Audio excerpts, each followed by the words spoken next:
तो पहले अपना परिचय दें। मैं लियाकत मुस्लिम, राष्ट्रीय अध्यक्ष मजलूम समाज पार्टी और मेरठ से कैंडिडेट हूँ। यहाँ से प्रत्याशी हूँ मजलूम समाज पार्टी से। अच्छा, अब ये जैसे आप जानते हैं कि लोकसभा चुनाव 2024 का आगाज हो चुका था। ऐसे में राष्ट्रीय party, Bharatiya Janata party, Bahujan Samaj party, सारी पार्टियों ने अपने अपने प्रत्याशी उतारे हैं। तो आप कैसे क्या मानते हैं? उन्होंने अपने प्रत्याशी उतारे हैं और मैं खुद उतरा हूँ अपनी पार्टी से।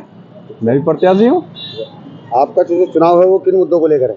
मेरे मुद्दे यही हैं, रिक्शा वाले, रेड़े वाले, पटरी वाले और आपके मोची, खोखे वाले, फल विक्रेता, सब्जी विक्रेता, इनकी कोई भी समस्या हो, उनकी समस्या का समाधान करने के लिए मलिन बस्तियों में साफ सफाई, गरीब बच्चों की शादी का इंतजाम हो जा, कोई आदमी खाली पेट ना सोवे, कोई आदमी बिना दवाई के, बिना इलाज के ना मरे। यही मेरे मुद्दे हैं, इन्हीं पे मैं काम करूँगा, इन्हीं पे काम कर रहा हमेशा। जैसे भारतीय जनता पार्टी ने रामायण के किरदार श्री राम को चुनाव मैदान में उतारा है, तो इसको आप किस रूप में देखते हैं?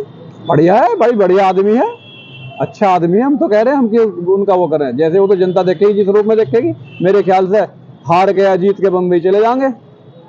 और अभी एक दलित समाज के उसमें गए थे, खाने को देख के उन्होंने हाथ जोड़ लिए। अब वो तो जनता का काम है, मेरे लिए तो बढ़िया है, सम्मानित है, मैं तो सम्मान करता बेचारों का, बढ़िया है। और मैं तो वो सुनीता वर्मा है, वो भी मेरी बहन है, वो भी बढ़िया मेरे लिए तो। और भाई वो देवव्रत त्यागी है, वो भी भाई है, वो बढ़िया मेरे लिए। लेकिन वो तो जनता के लिए कौन अच्छा, सोच रहा हूँ तो जनता को है भाई, जनता के लिए कौन अच्छा है। जैसे कि देवव्रत त्यागी के पक्ष में हाजी याकूब जी उतरे हैं, तो उसका क्या प्रभाव पड़ेगा? वो तो हाजी याकूब को ही पता क्या प्रभाव पड़ेगा उसका, मुझे क्या पता। क्या जनता को पता भाई, मेरे से तो आपको पता।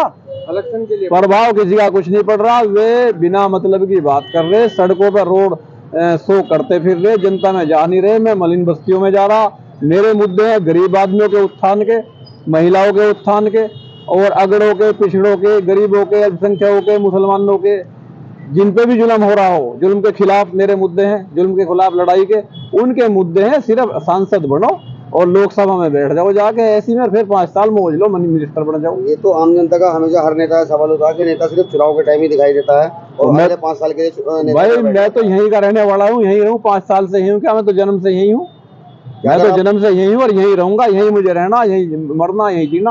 अगर मेरठ की आवाम आपको सांसद चुन लेती है तो क्या मेरठ की जनता के लिए आप 24 घंटे अवेलेबल रहेंगे? 24 घंटे तो मैं अभी हूँ, फिर तो मैं 24 घंटे नहीं, अभी तो चुनाव का अभी समय, अभी नहीं, फिर मैं 24 घंटे नहीं, पूरी जिंदगी।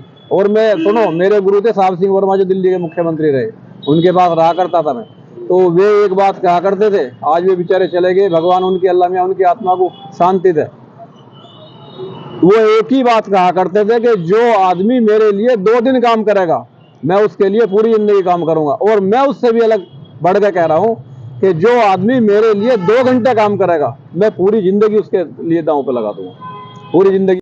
राष्ट्रीय दिग्गज पार्टियों के बीच में अपने आप को लेकर आप चुनाव को कितना प्रतिशत आश्वस्त है कि आप चुनाव जीत जाएंगे? एक बात बताओ, पहले तो उन्हें ये पता नहीं था कि उन्हें टिकट मिलेगा भी या नहीं। मैं 6 महीने से गलियों में, मलिन बस्तियों में, मुसलमानों में, हिंदुओं में, 36 बिरादरी में जा रहा हूँ। और मेरा मुद्दा ये है, मजलूम मजलूम एक समान, हिंदू या मुसलमान, सब आदमी मेरे पास आते हैं। हर 36 बिरादरी के, हर कौम के, हर जाति मजहब के लोग मेरे पास आते हैं। सभी का काम करता अपनी हैसियत के मुताबिक, जैसी अभी मेरी हैसियत है, अपनी हैसियत के मुताबिक भाई सभी का काम करता जितनी हैसियत है। अभी आपने हिंदू और मुसलमान दोनों को साथ लेके चलने की बात कही।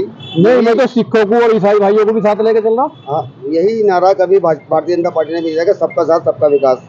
लेकिन मौजूदा सरकार केंद्र में भी भाजपा है, उत्तर प्रदेश में देखो सब अपनी औकात में, मेरी बात सुनो, कौन सी बात आप कर रहे हैं। अब जब चुनाव हार रहे हैं तो सब अपनी औकात पे आ गए। कोई धर्म के नाम पे बोलने लगा, कोई जाति मजहब के नाम पे बोलने लगा। लेकिन मेरे यहाँ ना धर्म चलता, ना जाति मजहब चलता। नहीं, मेरा जो सवाल था वो आपने ध्यान से सुना नहीं जी, कि भारतीय जनता पार्टी मौजूदा केंद्र में भी है, उत्तर प्रदेश में भी है, और मौजूदा मेरठ ठाकुर लोकसभा सांसद भी भाजपा गए हैं, मेयर भी भाजपा गए हैं। लेकिन मुस्लिम मलिन बस्तियों का हाल ये है कि नालिये चौक, अगर मुस्लिम गंदगी से भरा पड़ा है। वो मैं जवाब दे रहा हूँ। अगर मुस्लिम बस्तियों में साफ सफाई होती, वहाँ जल भराव ना होता, वहाँ मच्छर ना होते, गंदगी ना होती, तो फिर मजलूम समाज पार्टी को मैदान में क्यों आना पड़ता? फिर तो मुझे जरूरत क्या थी? इसीलिए तो मैं आया हूँ।